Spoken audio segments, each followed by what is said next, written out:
எல்லா மெசேஜ் நம்ம கேட்டோம். ஆனந்தக்கா எப்படி நம்ம அந்த டிசீவ்னஸ்க்குள்ள போகாம இருக்கிறதுக்குலாம் கேட்டாங்க. இது எல்லாத்துக்கும் ப்ராக்டிக்கல் சொல்யூஷன் வந்து கட்டாயம் கடவுள் நமக்கு பைபிள்ல எல்லாமே கொடுத்துருக்கிறாரு. அக்காவும் சில பாயிண்ட்ஸ் சொன்னாங்க, அது ரிப்பீட் ஆகும். அதனால ரிப்பீட்டேஷன் நிறைய இருக்கு. ஏன்னா நாங்கள் லாஸ்ட் எடுத்தனால சில ரிப்பீட்டேஷன்ஸ், இன்னொன்று வந்து ஸ்திரீகளுக்குரிய எல்லா வித வசனங்களும் ஒன்று போல இருக்கிறதுனால சில நேரம் ரிப்பீட்டேஷன்ஸ் வந்து இருக்கும். அப்போ கடவுள் வந்து நம்ம வாழ்க்கையில ஒவ்வொரு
பைபிள் யார் ஸ்ட்ராங் உமன் சொல்லுது?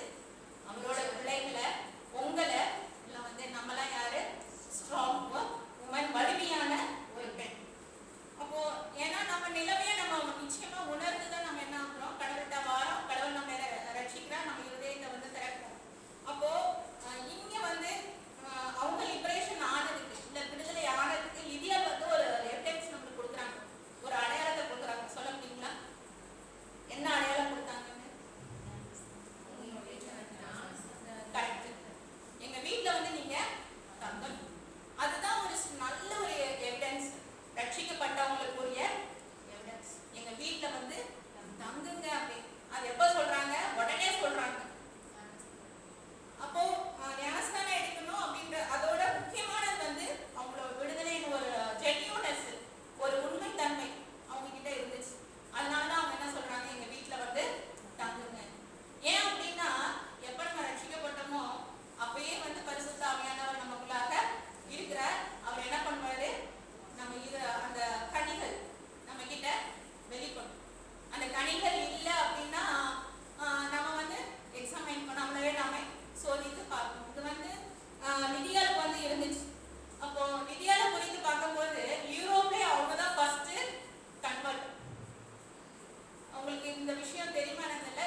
மாறிட்டா இந்த பிரச்சனை எல்லாம் சால்வ் ஆயிடும் அப்படின்னு நம்ம இருதயத்துல நினைச்சோம் அப்படின்னா அது ரொம்ப ரொம்ப தவறு.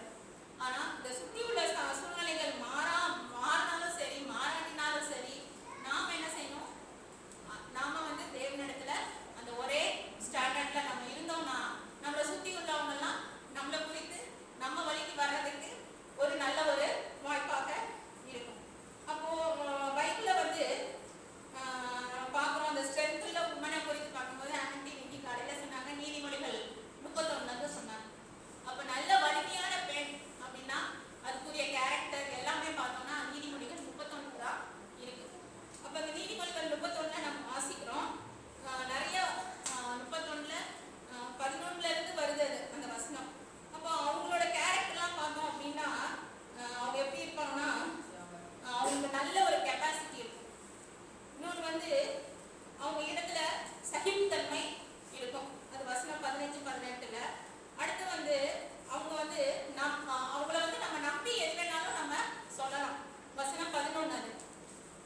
அவன் புருஷனுடைய இருதயம் அவளை நம்பும். அடுத்து வந்து பார்த்தோம் அப்படின்னா அவங்க வந்து அவங்களோட பொறுப்புகளை ரொம்ப கன்சிஸ்டண்டா இருப்பாங்க, ஒரே மாதிரி இருப்பாங்க.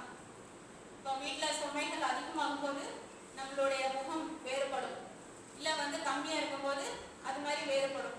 அப்போ ஆனால் அவங்கள்ட்ட அந்த கமிட்மெண்ட் வந்து கரெக்டாக இருக்கும். அப்போ இதெல்லாம் பார்த்தோம்னா இது எல்லாமே வந்து நீதிமொழிகளில் நம்ம வாசிக்கக்கூடிய சில குணங்கள். அது போல வசனம் 20, 21ல பார்த்தோம் அப்படின்னா அவங்க வாழ்க்கையில வரக்கூடிய எல்லாவித புயல்களையும் எதிர்கொள்ளக்கூடியவர்களாக அதுக்கு தயாராக இருப்பாங்க. அந்த வசனம் வந்து வாசிக்கலாம். 21. தன் வீட்டார் அனைவருக்கும் இரட்டைக்குறை இருக்கிறார்.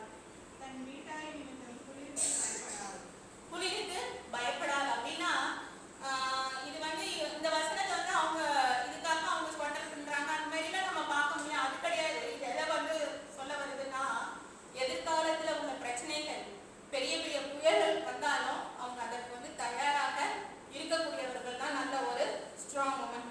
அடுத்து அவங்க கிட்ட வந்து எமோஷனல் ஸ்ட்ரென்த் இருக்கும். நம்ம சொல்றோம் பெண்கள் வந்து ரொம்ப எமோஷனலி வீக் அப்படின்னு வெளி உலகம் வந்து சொல்லுது. ஆனா இந்த வசனத்தை வாசிக்கும் போது எனக்கு தெரிஞ்சிச்சு உமன் வந்து எமோஷனலி ரொம்ப ஸ்ட்ராங். அவங்க வசனம் 25 வாசிக்கலாம். அவள் அலங்காரமாய் இருக்கிறது. வருங்காலத்தை பற்றியும் மகிழ்கிறார்.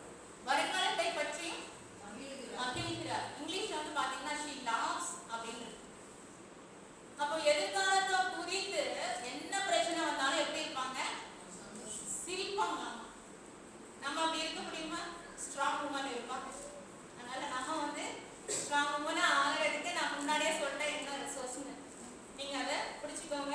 அப்போ நாம எல்லாருமே எமோஷனலி ஸ்ட்ரென்த், கடவுள் நம்மளுக்கு எமோஷனல் ஸ்ட்ரென்த்தும் கொடுத்துருக்கிறாரு.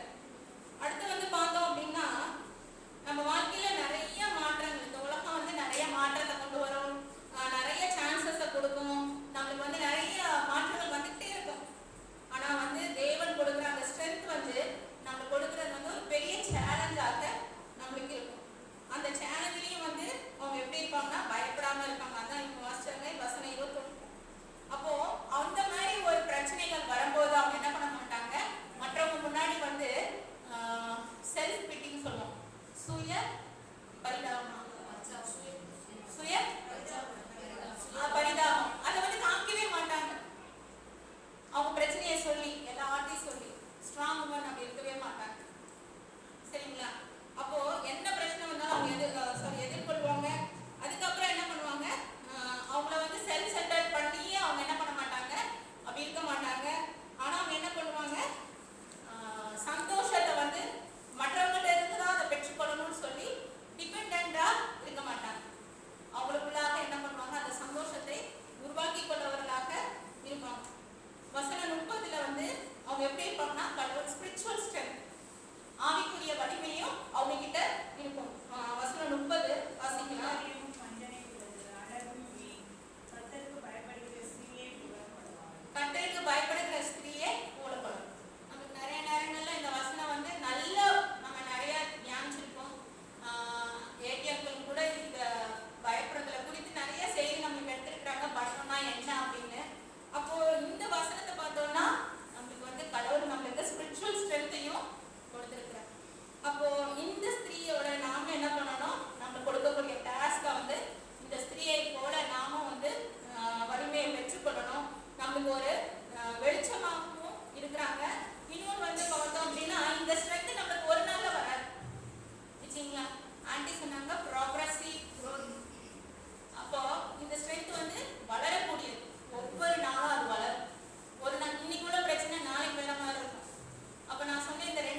ஸ்வபாவம் தான்.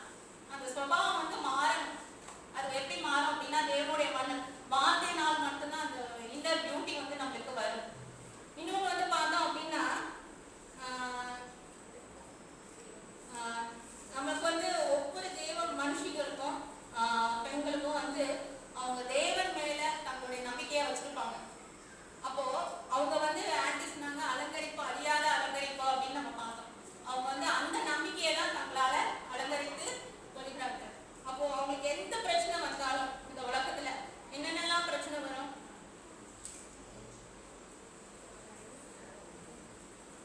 நீங்க எல்லாருமே ஃபேஸ் பண்ணிருப்பீங்க நிச்சயம். ஏதாவது ஒரு பிரச்சனை நீங்க சொல்ல முடியுமா? இந்த கிறிஸ்துவுக்கு எதிரான உள்ள உலகத்துல வந்து இந்த குழந்தைங்களை வளர்க்கறது ஒரு பிரச்சனை. ஒரு காட்லி சில்ட்ரன் இல்ல வந்து இந்த நம்மளுக்கு வந்து இந்த உலகம் தான் கடவுள் மிஷன் ஃபீல்டா கொடுத்துருக்காரு. அதுல வந்து நம்ம பிள்ளைங்களை வளர்க்கறதும் கஷ்டம் தான். இன்னொன்று வந்து பார்த்தோம் அப்படின்னா நிறைய பேர் நம்ம அவங்களுக்கு நன்மைகள் தான் செஞ்சிருக்கோம். ஏன்னா விசுவாசிகளாக நாம வந்து நன்மைகள் தான் செஞ்சிருக்கோம். ஆனா அந்த உலகம் நமக்கு என்ன தரும்? தீமையை தான் தரும். கஷ்டப்பட்டு அவங்க லைஃப்ல முன்னேறணும் சொல்லி பாடாப்பட்டிருப்போம். கடைசியில நீ தான் எல்லாத்துக்கும் காரணம் சொல்லி நம்மள கண்ணி சொல்லிடுவாங்க. இந்த உலகம் அதுதான் நம்மளுக்கு தரும். இன்னொன்று பார்த்தோம் அப்படின்னா எப்பவுமே நம்ம நன்மை செஞ்சாலும் இந்த உலகம் வந்து நம்மளுக்கு ஈவில தான் நம்மளுக்கு திரும்ப கொடுக்கும். அப்போ இது எல்லாத்துக்கும் நம்மளுக்கு தேவை வந்து என்னது? ஸ்ட்ரென்த் தான். இந்த ஸ்ட்ரென்த் வந்து என்ன ஸ்ட்ரென்த் அப்படின்னா இன்னர் வேல்யூ அண்ட் என்ன சொன்னேன்? Gentle spirit. அமைதியில் உள்ள ஆவி வந்து ஒரு கேரக்டர். இன்னொன்று வந்து her strength is found in pleasing the Lord. நீதிமொழிகள் 31:30 பார்த்தோம். கர்த்தருக்கு பயப்படுவதில் அவருடைய பலம் உள்ளது அப்படின்னு சொல்லி பார்க்கலாம். கொஞ்சம் வேகமாவே போறேன்.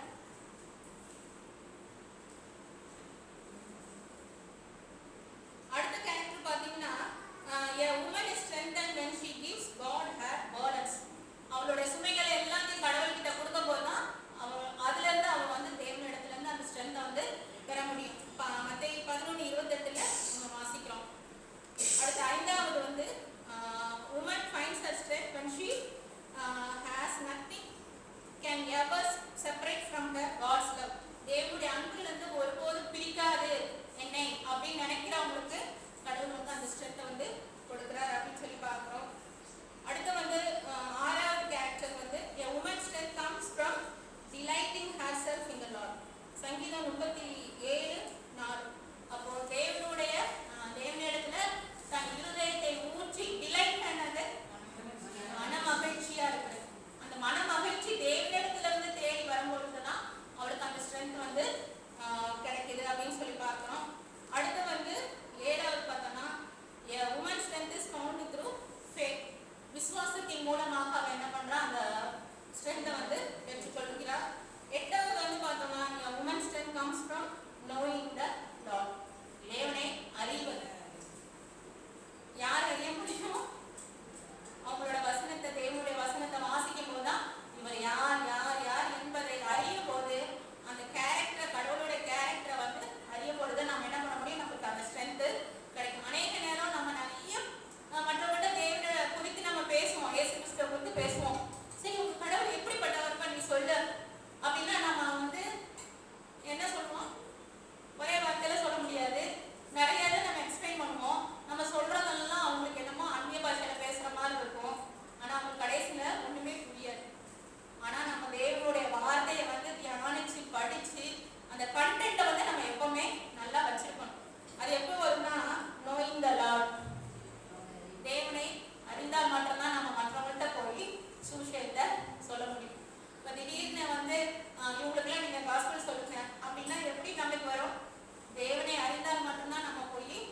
ஏற்றுக்கொண்டாங்க இல்லை கண்டடைஞ்சாங்கன்னு பார்த்தோம். இப்போ வந்து அவங்களுடைய குணாதிசயம். இப்போ ஸ்ட்ராங் உமன் நீங்க எல்லாம் நம்மளோட குணாதிசயம் வந்து கர்த்தர் வந்து இப்படிதான் இருப்பாங்க வலிமையான பெண்கள் அப்படின்னு வந்து பைபிள் சொல்லுது. எப்படி இருப்பாங்க அப்படின்னா அதே நீதிமொழிகள் 31 வந்து எல்லாமே இருக்கு. 16, 17 வாசிக்கிறோம். அவங்க எப்படி இருப்பாங்கன்னா அவங்க டிசிஷன் மேக்கிங்ல ரொம்ப வைஸா இருப்பாங்க. நீங்க அதை உணர்ந்திருக்கீங்களா? வைஸா இருப்பாங்க, ரொம்ப ஞானம் உள்ள ஸ்திரீகளா இருப்பாங்க. அவங்களோட டிசிஷன்ஸ் எல்லாமே அப்படி இருக்கும். அதனாலதான் அவங்க என்ன பண்றாங்க, ஆன்டி கூட இப்ப காலையில சொன்னாங்க, திராட்சை தோட்டத்தை வாங்குவாங்க, அதை வந்து பராமரிப்பாங்க, அவங்க கைகள்லாம் வந்து நல்லா விடப்பட்டு இருக்கும் அப்படின்னு சொல்றாங்க. அப்போ தன் முயற்சினால என்ன பண்ணுவாங்க, தன் குடும்பத்தை அவங்க வந்து வைஸ் டிசிஷன் எடுத்து ஞானமுள்ள ஒரு முடிவை எடுத்து கணவனுக்கு வந்து ஹெல்ப் பண்ணக்கூடியவங்களா இருப்பாங்க. ரெண்டாவது வந்து பார்த்தோம்னா a strong woman speaks kindness and wisdom. நீதிமொழிகள் 31:26 அது மட்டும் வாசிக்கலாம். வாயை ஞானம் விளங்க திறந்தாள், தயவுள்ள போதகம் அவள் நாவின் மேல் இருக்கிறது. அப்போ இங்க வந்து வாய்ஸ் வாய்ஸ் பார்த்தோம், கைண்ட்னஸ் அண்ட் விஸ்டம். அப்போ கைண்ட்னஸ் அப்படின்னா தமிழ்ல வந்து தயவுள்ள வார்த்தை. நல்ல ஸ்ட்ராங் உமனா இருக்கிறவங்க என்ன பண்ண மாட்டாங்க, ரொம்ப ஃப்ரஸ்ட்ரேட் ஆகி அவங்க வாயில வரக்கூடிய வார்த்தைகள் எந்த ஒரு நிதானமும் இல்லாம கண்ட்ரோல் இல்லாம அவங்க வாய் வந்து வராது. அவங்க வார்த்தைகள் ரொம்ப கைண்டா இருக்கும். இன்னொன்று வந்து விஸ்டம். உங்களுக்கு தெரியும், நாலேஜுக்கும் விஸ்டம்க்கும் உள்ள டிஃப்ரென்ஸ் உங்களுக்கு நல்லாவே தெரியும். விஸ்டம்னா அப்ளிகேஷன் ஆஃப் நாலேஜ்னா விஸ்டம். அப்போ இந்த விஸ்டம் அவங்க என்ன பண்ணுவாங்க, நம்ம நிறைய தேவனுடைய வார்த்தையை கற்றுக்கொண்டோம், ஆனா அதை அப்ளை பண்றதா என்னது விஸ்டம். அப்போ எந்த இடத்துல தேவனுடைய ஞானம் தேவையோ அதை என்ன பண்றது, நம்ம சூழ்நிலைகள்ல வந்து அந்த ஞானத்தை வந்து கொடுக்கறதா வந்து விஸ்டம். அப்போ இது இப்படிப்பட்டவர்களாக அவங்க இருப்பாங்க. அவங்களை எவ்வளவு டிஸ்டர்ப் பண்ணாலும் சில நேரம் வந்து அவங்களை போட்டு புரட்டி எடுப்பான் சாத்தான். ஆனா அவங்க எப்படி இருப்பாங்க, அவங்க வார்த்தையில அந்த கைண்ட்னஸ் இருக்கும். அவங்க எப்படி இருப்பாங்க, ரொம்ப ஞானம் உள்ளவர்களாக இருப்பாங்க அப்படின்னு சொல்லி பார்க்கிறோம்.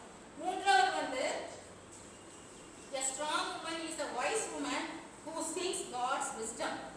நிறைய பேர் பார்த்தீங்கன்னா worldly wisdom தேடுவாங்க.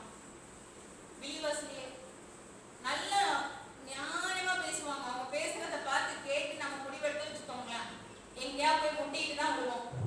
அப்புறம் தான் தெரியும் அது வேர்ல்ட்லி விஸ்டம் அப்படின்னு. அப்போ ஸ்ட்ராங் உமன் எப்படி இருப்பாங்க, அவங்க வந்து எதை தேடுவாங்க, தேவனுடைய ஞானத்தை தேடக்கூடியவர்களாக இருப்பாங்க. அதான் நீதிமொழிகள் 3:15 நம்ம அதை வாசிக்கிறோம். அடுத்த நாலாவது வந்து a woman's strength with gracious rewards. நீதிமொழிகள் 11:16 அந்த வசனம் வாசிக்கலாம்.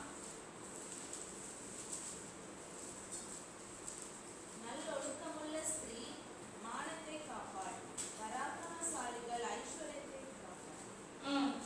நல்லொழுக்கமுள்ள ஸ்திரீ மானத்தை காப்பாள். இங்க தமிழ்ல இப்படி இருக்கு, ஆனா இங்கிலீஷ்ல நீங்க வாசிச்சீங்கன்னா a woman's strength with gracious rewards னு இருக்கு.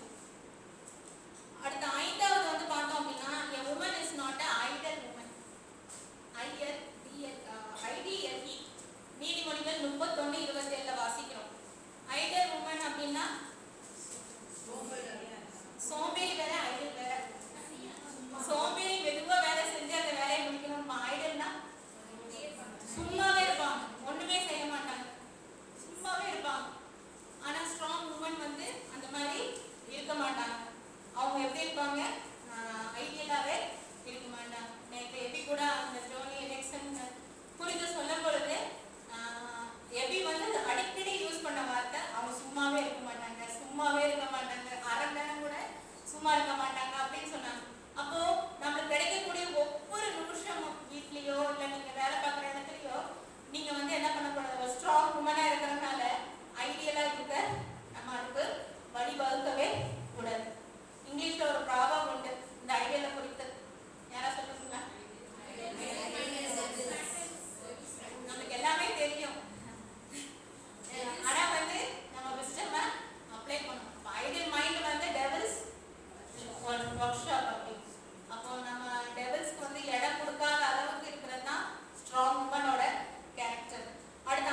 பார்த்தோம்னா தே ஷேர் த ஃபீலிங்ஸ்.